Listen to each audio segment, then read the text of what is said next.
आज की सभा में उपस्थित सभी मित्रगणों का स्वागत है। आप सब जानते हैं कि हम लोग सोशल वर्क के माध्यम से सोशल सिस्टम को सुव्यवस्थित करने का प्रयत्न कर रहे हैं। इसके साथ में नेशनल सिस्टम भी जुड़ा हुआ है। राष्ट्र भी समाज को प्रभावित करता है।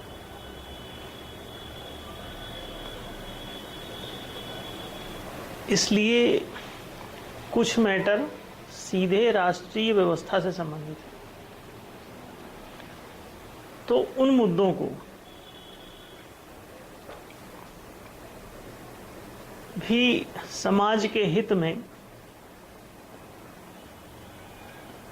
लिया जाना आवश्यक है, उन्हें सकारात्मक बनाना आवश्यक है, जिससे कि समाज की दिशाधारा ठीक से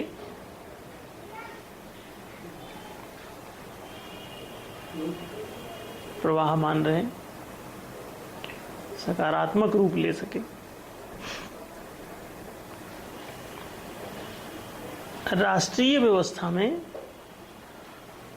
राष्ट्रीय आर्थिक नीतियों का महत्वपूर्ण स्थान है। आर्थिक नीतियां यदि न्यायोचित हों, न्याय के मौलिक सिद्धांत पर आधारित हों, दूसरे शब्दों में कहें तो न्यायशील अर्थशास्त्र पर आधारित हो, तो हमारी पूरी अर्थव्यवस्था, नेशनल इकोनॉमी सकारात्मक और सर्वहितकारी हो जाती है।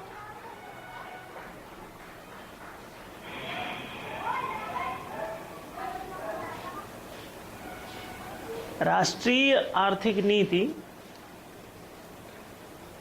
तीन बातों से संबंधित है।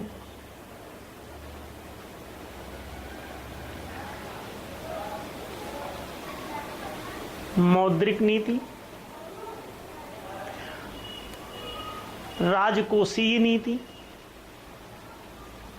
और संपदा नीति। साधारण इकोनॉमिक्स में केवल दो नीतियों की चर्चा मिलती है, मौद्रिक नीति और राजकोषीय नीति। लेकिन संपदा नीति की चर्चा आश्चर्यजनक रूप से वर्तमान अर्थशास्त्र की पुस्तकों में नहीं पाई जाती। ये आश्चर्यजनक मैंने इसलिए कहा क्योंकि लोगों का इस विशिष्ट मुद्दे पर ध्यान क्यों नहीं गया। कोई भी बुद्धिमान आदमी से समझ सकता है कि संपदा का आर्थिक जगत से सीधा संबंध है। सारी अर्थव्यवस्था को संपदा नीति प्रभावित करती है। इसका एक कारण ये हो सकता है कि समाज में संपदा को कैप्चरिंग करने की पॉलिसी हावी रही है, इसलिए संपदा को परिभाषित करने में अर्थशास्त्र कतराता रहा है। संपदा को बाइफरकेट करने, संपदा का प्रकार, संपदा के भेद निर्धारित करने में अर्थशास्त्र कहीं न कहीं पीछे हटता रहा है, क्योंकि संभव है कि इसमें राजनीतिक कोई प्रेशर काम किया हो, अथवा हमारे अर्थशास्त्रियों की बौद्धिक अप्रोच भी इसके लिए उत्तरदायी हो सकती है, कि उनकी अप्रोच आर्थिक जगत में शायद इतने व्यापक रूप से नहीं जा पाई थी, क्योंकि बहुत से आर्थिक सिद्धांत बाद में भी आते रहे हैं, पहले उन पर अर्थशास्त्रियों की अप्रोच नहीं गई थी। अर्थशास्त्र लगातार इंप्रूव हुआ है। तो मौलिक रूप से अर्थशास्त्र का कोई प्रतिपादन अभी तक नहीं था। हमने देखा 20 साल की हमारी खुद की स्टडी है इकोनॉमिक्स की। 9th क्लास से हमने इकोनॉमिक्स पढ़ा हुआ है, हमारी कॉमर्स की एजुकेशन रही है। तो इकोनॉमिक्स लगातार उसका हिस्सा है। हमने देखा एडम स्मिथ को अर्थशास्त्र का जन्मदाता पाश्चात्य जगत में माना जाता है, और एडम स्मिथ से लेके अभी तक के पाश्चात्य अथवा पूर्व के सभी क्षेत्रों में अर्थशास्त्र अपने मौलिक स्वरूप में गढ़ा नहीं जा सका, बनाया नहीं जा सका, रचा नहीं जा सका। इसलिए भी ऐसा लगता है कि इन 3 प्रकारों का उल्लेख नहीं पाया जाता। आर्थिक नीति के 3 भाग स्पष्ट रूप से होने चाहिए। आज हम इन तीनों की चर्चा करेंगे। आर्थिक नीति, किसी भी राष्ट्र की आर्थिक नीति निश्चित रूप से 3 बातों से संबंधित है। मौद्रिक नीति पूरे आर्थिक जगत को प्रभावित करती है, राजकोषीय नीति पूरे आर्थिक जगत को प्रभावित करती है, और संपदा नीति पूरे आर्थिक जगत को प्रभावित करती है। और संपदा नीति को छोड़ देने पर ऊपर की दोनों नीतियां भी ठीक से ग्राह्य नहीं रह जाएंगी। इसका कारण बता दूं कि जिस पर मौद्रिक नीति बननी, अगर संपदा स्थूल ना हो, संपदा का कोई उल्लेख ना हो, तो मुद्रा किस बात के लिए चलाई जाएगी? मुद्रा संपदाओं का ही विकल्प है।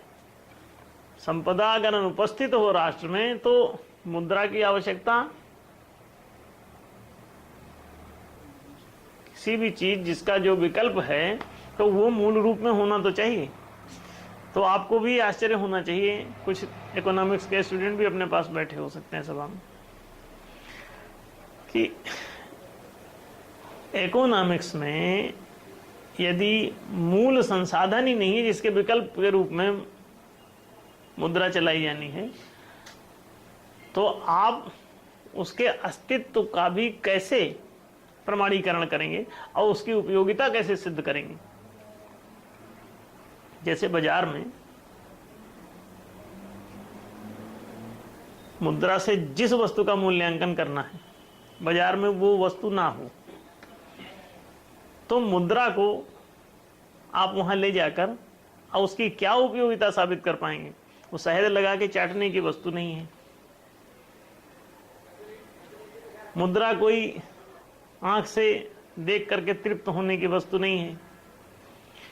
मुद्रा तो जाइए, चीनी खरीदिए, बिस्किट खरीदिए, नमकीन खरीदिए, बाजार में सब्जी खरीदिए, चावल खरीदिए, कपड़े खरीदिए, टीवी खरीदिए, फ्रिज खरीदिए। ये स्थूल चीजें हों तब तो बाजार में इसका कुछ है। तो ये क्या बात बड़ी आश्चर्यजनक नहीं है कि इकोनॉमिस्टों को ये बात समझ में अभी तक क्यों नहीं आई कि उन्होंने आर्थिक नीति, राष्ट्रीय आर्थिक नीति में संपदा की नीति का ग्रहण क्यों नहीं किया? संपदा नीति का प्रिस्क्रिप्शन क्यों नहीं किया जिसके विकल्प में मुद्रा चलाई जानी है? और ध्यान रखें, राजकोषीय नीति का संबंध मुद्रा से ही है, सीधे इन संपदाओं, राजकोष में केला संतरा नहीं जमा होता, होता है 10 किलो गुड़ कोई नहीं डालता जाके। ये मैं मोटे मोटे शब्दों में आपको कह रहा हूं जिससे कि आप बड़े आसानी से समझ सकें और उसकी आवश्यकता और उसकी महत्ता और महिमा का ख्याल आ सके। विकल्प तो किसी चीज का तभी ना, जिस चीज का वो विकल्प है वो एग्जिस्ट करे।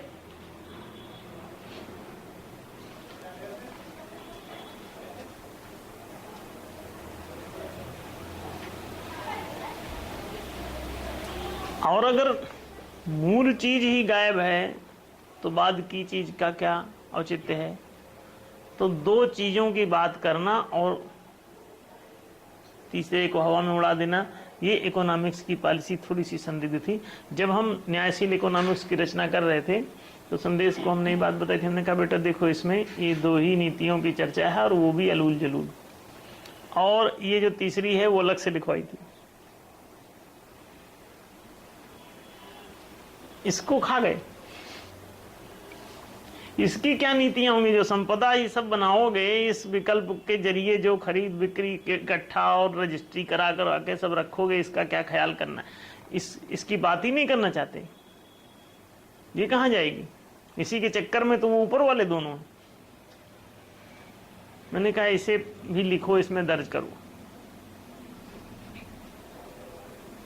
तो आर्थिक नीति के 3 अंग हैं, मौद्रिक नीति, राजकोषीय नीति और संपदा नीति। ये 3 ही आप समझे और तीनों को एक्सप्लेन किया जाएगा। आप देखिए, मौद्रिक नीति का अभिप्राय उस नीति से है जो मुद्रा के प्रचालन, निगमन आदि से है। मुद्रा का प्रचालन, मुद्रा क्या है, वो क्यों चलती है, उसकी क्या उपयोगिता है, ये सब इस नीति के अंतर्गत एक्सप्लेन करने की आवश्यकता होती है। तो मौद्रिक नीति को समझने से पहले मुद्रा को समझना आवश्यक है। इसलिए मैं सबसे पहले मुद्रा के स्वरूप की चर्चा करूंगा। मुद्रा का स्वरूप क्या हो? मुद्रा एक प्रकार से राष्ट्रीय वचन पत्र है। एक किसी विश्वसनीय सत्ता या संस्था द्वारा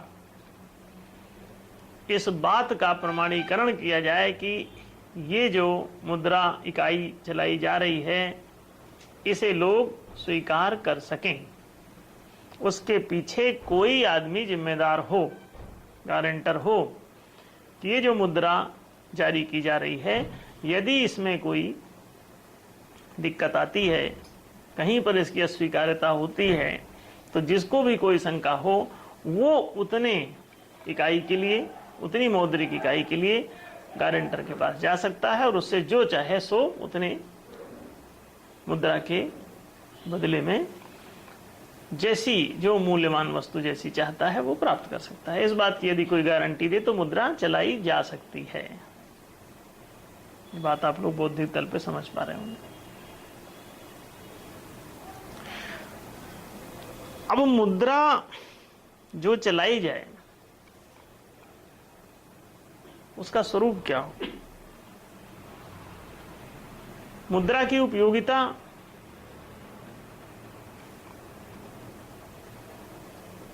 के आधार पर उसके सरल स्वरूप को यदि अडॉप्ट किया जाए तो बड़ा अच्छा होगा। मुद्रा की उपयोगिता होती है किसी वस्तु का मूल्यांकन करने के लिए, किसी वस्तु के क्रय विक्रय में लेन देन के लिए, पूंजी आदि के रूप में मुद्रा को संकलित करने के लिए, जमा धन के रूप में बनाने के लिए, अपने उत्तरदायित्वों का भुगतान करने के लिए। ऐसे अनेक मुद्रा के उपयोग हैं। अब आप देखें कि जिससे ये सारी उपयोगिता मुद्रा की सिद्ध हो सके, जो अपने इन सारे उपयोगों में प्रयुक्त हो सके और इन सभी उपयोगों को सफलतापूर्वक संपन्न कर सके, वही मुद्रा वास्तव में उसका वास्तविक स्वरूप कहलाएगी। अब मुद्रा के स्वरूप कई हो सकते हैं। जैसे देखें कागजी मुद्रा जो आजकल आप देखते हैं, धात्विक मुद्रा धातु से बनती है, सिक्के आदि जो चलते हैं। अब ये स्वर्ण मुद्रा, रजत मुद्रा चांदी की बना के चली, तांबे की बना के चली, लोहे की बना के चल सकती है, कांसे की बना के चल सकती है, ये सभी प्रकार की, एल्युमिनियम की भी चली, पीतल की भी मुद्रा चली, सब आपने देखा। ये सारी चीजें आप जानते हैं, है ना।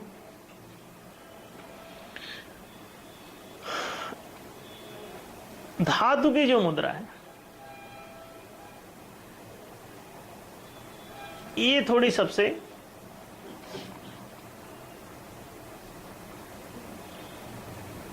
स्थूल मुद्रा और बहुत मोटी बुद्धि से चलाई जाने वाली मुद्रा है।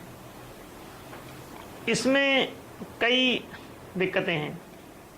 जैसे धातु का मूल्य ज्यादा हो जाना, अचानक गला के बेच दिए, सारी ढलाई छपाई सब मट्टी में मिल गई। जनता क्या करेगी? जिसके पास 100 रुपए के सिक्के हैं और उस जो धातु, जिस धातु से वो बने हैं, अगर वो धातु 150 रुपए की हो गई तो 100 रुपए मुंह से चलाना कौन पसंद करेगा? कहेगा इसे सब गला दो, 150 के बेच दो किलो में। संकट खड़ा होगा। कई राजाओं ने ये सब प्रयोग किए, झंझटें उठाई, धीरे धीरे फिर सुनाई पड़ता है। कहीं कहीं उल्लेख मिलता है कि सबसे पहले चीन ने कागजी मुद्रा चलाई। अभी एक और किसी कंट्री के बारे में भी आया था कि उसने भी चलाई, कागजी मुद्रा चलाई। बोले कि कागज की मुद्रा है, इसमें प्रयुक्त वस्तु का मूल्य इस पर लिखे हुए मूल्य से कभी ज्यादा नहीं होगा, इसलिए वो वाला संकट खत्म। देखा जाए तो किसी ने ठीक बुद्धि लगाई, है ना। तो कागजी मुद्रा।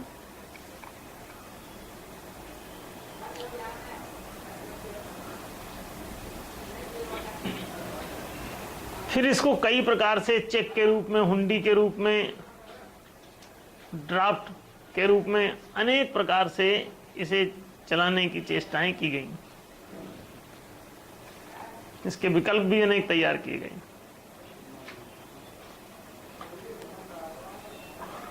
अब हम कहते हैं पिछले कई वर्षों से, 10-15 सालों से हम लगातार ये बात कहते चले आ रहे हैं कि मुद्रा, धातु मुद्रा, कागजी मुद्रा,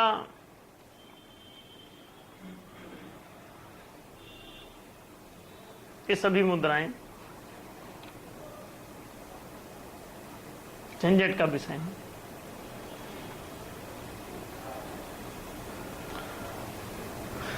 इसे हम एक नया नाम दे रहे हैं। हम इसे कहते हैं आंकिक मुद्रा का प्रयोग करो। यह हम मुद्रा के स्वरूप पर चर्चा कर रहे हैं। आंकिक प्रणाली अपनाई जाए, मुद्रा निगमन की आंकिक प्रणाली। इसे आप डिजिटल मनी अंग्रेजी में कह सकते हैं। उन सभी प्रकार की मुद्राओं को समाप्त करके केवल डिजिटल मनी चलाई जाए और ये चल सकती है। आज के जमाने में और सरलता से चल सकती है, क्योंकि आज का जमाना इलेक्ट्रॉनिक है। इंटरनेट है, मोबाइल है, कंप्यूटर है, बहुत इजीनेस है। अंक लिख करके ही काम चलाया जाए। मुद्रा के लेन देन की जगह सबके अनिवार्य रूप से अधिकोषालय खोले जाएं सबके लिए, और उस अधिकोषालय में सबके अनिवार्य रूप से खाते खोले जाएं प्रत्येक नागरिक के। उसकी नागरिकता क्रमांक एक उसको दिया जाए। पिछले 20 साल से हम ये बात कहते चले आ रहे हैं कि सभी नागरिकों का एक विशेष कार्ड हो, जीवन वृत्त उसमें लिखा जाए और सब इंटरनेट पे डाला जाए। उसको एक नागरिकता क्रमांक दिया जाए। उस क्रमांक के द्वारा ही उसका licence, driving licence, bank account, मतदान का अधिकार उस एक के द्वारा ही, उस एक के द्वारा ही उसका पासपोर्ट, उस एक के द्वारा ही उसको रेलवे का टिकट, उस एक के द्वारा ही स्कूल में पढ़ाई का हिसाब किताब।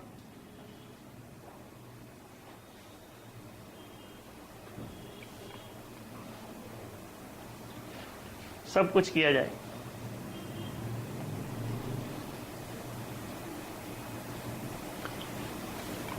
सारी चीजें जब उस एक के आधार पर ही खड़ी हो जाएंगी तो एक पर्टिकुलर नंबर सभी आदमियों को प्राप्त रहेगा और उस नंबर के आधार पर सारे लेन देन उसके हो जाएंगे।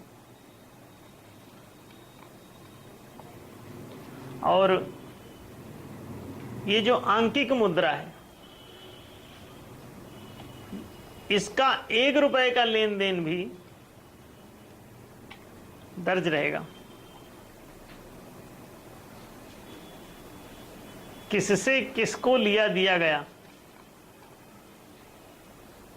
किसने किसको दिया और किसने किससे लिया, ये 10 साल बाद भी अगर किसी डेट का देखना चाहोगे तो आपको मिल सकता है। अब आप सोचिए कि कितना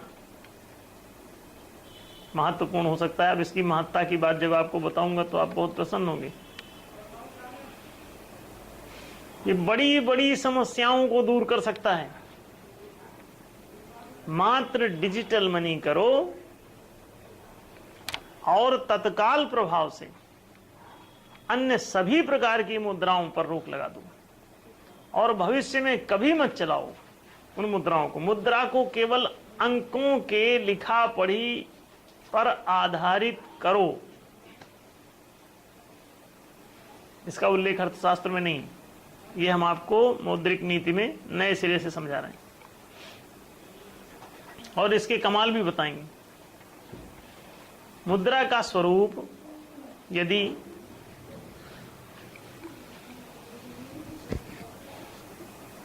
आंकिक हो जाए, डिजिटलाइज हो जाए मुद्रा, तो बहुत बड़ी सफलता आपने अर्जित कर ली। सारा राष्ट्र धन्य हो जाए। इस एक छोटी सी नीति से आप इसे समझ लें। और जो राष्ट्र भी अभी पृथ्वी पर किसी राष्ट्र में डिजिटल मनी घोषित नहीं, 200 से भी अधिक राष्ट्र हैं, लेकिन आंकिक प्रणाली मुद्रा की कहीं भी चल नहीं रही है।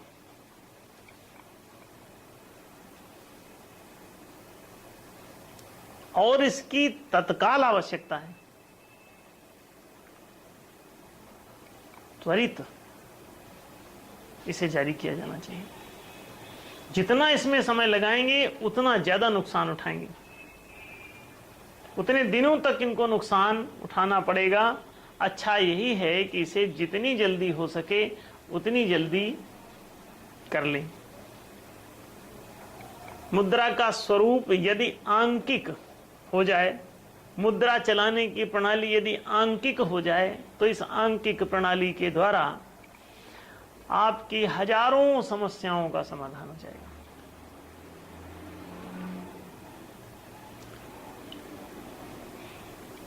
उन समस्याओं में जैसे मुद्रा की चोरी,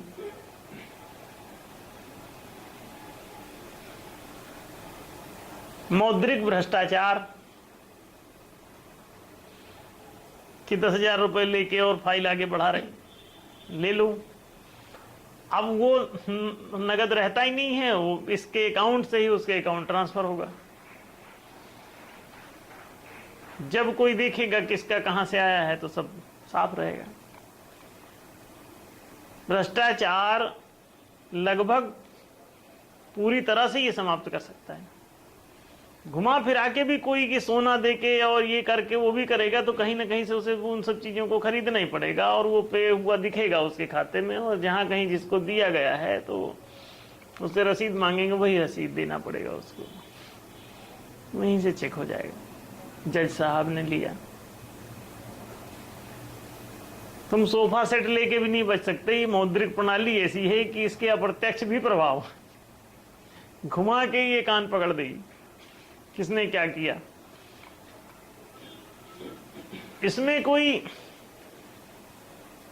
लोकपाल बनाने की जरूरत नहीं रह जाएगी, सीबीआई की जांच बैठाने की, सब जचाया है अधिकोषालय में ही सबका जचा हुआ है।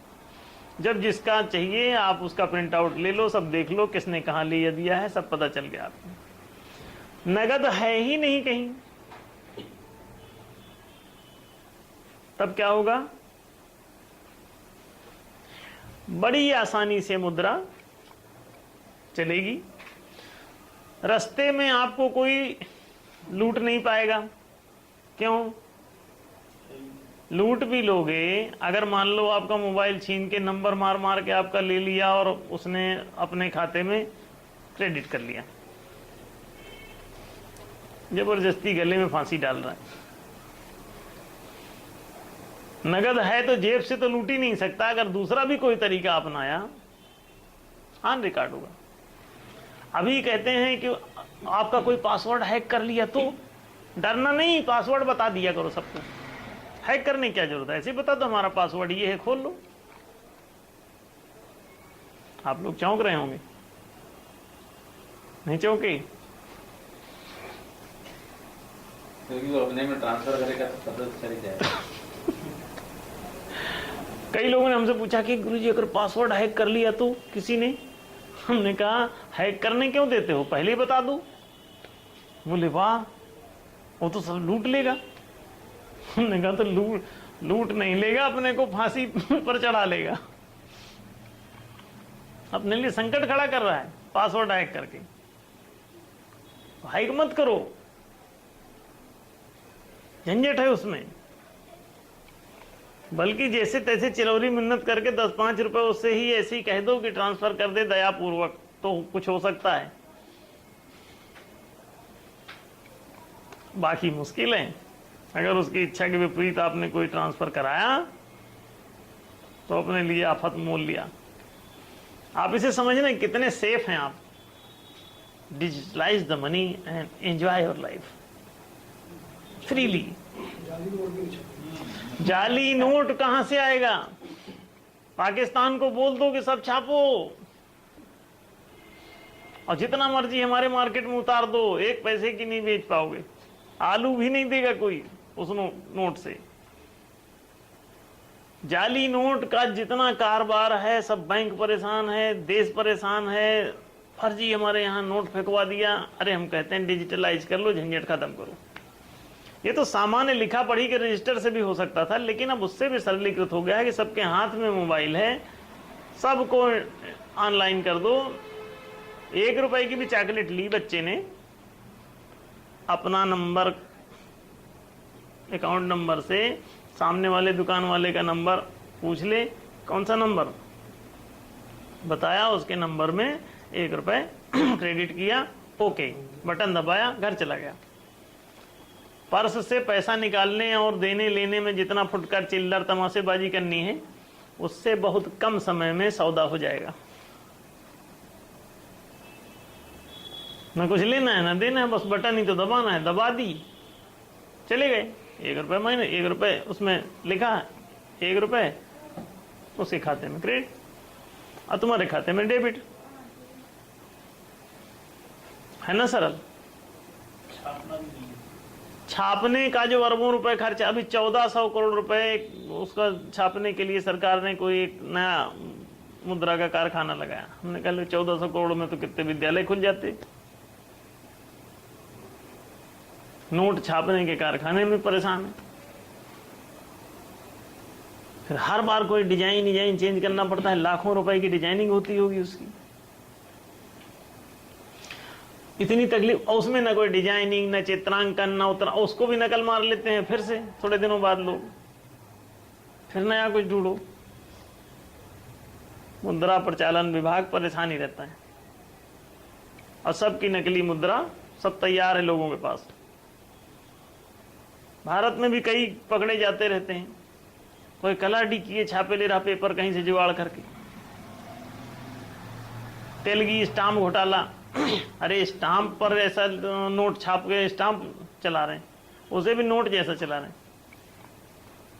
ये स्टाम्प घोटाला होता ही नहीं अगर डिजिटलाइज होता।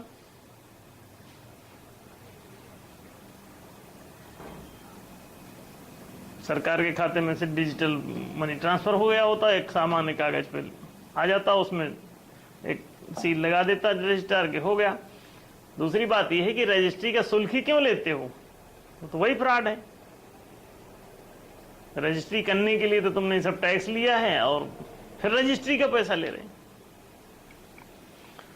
विद्या पढ़ाने के लिए लोगों को टैक्स लिया इतना, और जब विद्यार्थी पढ़ने गया तो बोले फिर से शुल्क जमा करो। तो पहले जो टैक्स लिया था, ये अरबों खरबों डॉलर इकट्ठा कर रहे हो राजकोष में, इसका क्या करना है? न उससे शिक्षा दोगे, न रोजगार दोगे, न सुविधाएं दोगे, न संरक्षण दोगे, तो करोगे क्या उस पैसे का? अचार तो बनता नहीं नकदी का। और फिर डिजिटल मनी हो जाए तो अचार की समस्या और खत्म। अब आप देखें, मुद्रा का स्वरूप यदि ये जो मैंने कहा सकारात्मक आंकिक मुद्रा के रूप में हो, तो हर जगह एक आपका अधिकोषालय हो, जैसे डाकखाने खुले हैं कहीं रख दो, एक अधिकोषालय होना चाहिए, सरकारी एक बैंक। जो भी लेन देन करना है वहां से जो हिसाब किताब अपना जाके अपना अकाउंट बताओ, सब अपना करा के चले आओ। वहां से वो कंप्यूटर ऑपरेट होता रहे, बस हो गया। सबका एक सर्वर लगा दो, सब जगह मोबाइल पे सबको दे दो कनेक्शन, इंटरनेट सबका 1-2 GB तक मंथली फ्री कर दो, सब अपना यूज करो दिन भर।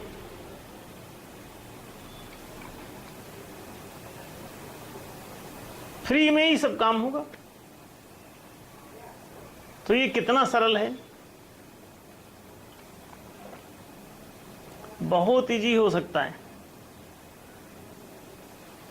लेकिन ये कितना गंभीर विषय बना हुआ है। मुद्रा का जाली नोट छप रहे हैं, और इतने छप रहे हैं कि लोग परेशान हैं। ब्लैक मनी बन रहा है, कैश चोरी हो रहा है, जेब में कोई लेके जाता है 10 बार शंका करता है, कोई पर्स ना मार दे, मार रहे हैं। टैक्स चोरी भी हो रही है। और टैक्स कैसे चुराएंगे? वो तो लिखा हो, रिटर्न फाइल करो, ये करो, कुछ जरूरत ही नहीं। वो तो उतना ही कट जाया करेगा जितना है हिसाब में। अब काहे का रिटर्न हो, काहे का फाइल और ई फाइलिंग और सी फाइलिंग और कागज फाइलिंग, कोई जरूरत नहीं। और इनकम टैक्स विभाग इतना बड़ा फालतू लगा हुआ है, उसको खत्म करो। सेल्स टैक्स विभाग लगा हुआ है, इसे खत्म करो। अरे वो दूसरा काम करेंगे, उनके कर्मचारियों को लगाओ, चलो सड़क बनाओ।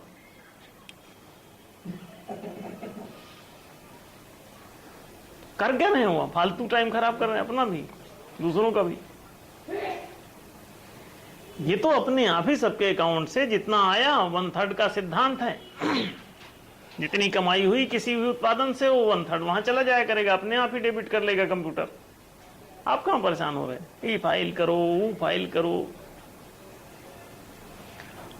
टैक्स चोरी भी समाप्त हो जाएगी, पैसे की चोरी समाप्त हो जाएगी, घूसखोरी समाप्त हो जाएगी, काला धन। काला कैसे बनाओगे? चलो थोड़ी देर के लिए सोचो, इसको काला करोगे कैसे? अगर मान लो नगदी नहीं मिली तो नगदी तुम चुरा छिपा के उसको बैग में लेके भाग के स्विट्जरलैंड के बैंक में कैसे जमा करोगे? तुमने जहां यहां से ट्रांसफर किया तो सीधा सीधा पता चल रहा है कि स्विट्जरलैंड के कौन से बैंक में ये क्रेडिट हो गया, अब किसके नाम से गया, किसके खाते में यहां माइनस है। अब बिना उसमें माइनस हुए कहीं जा नहीं सकता। सोचना इसको, बड़ा गंभीर विषय है।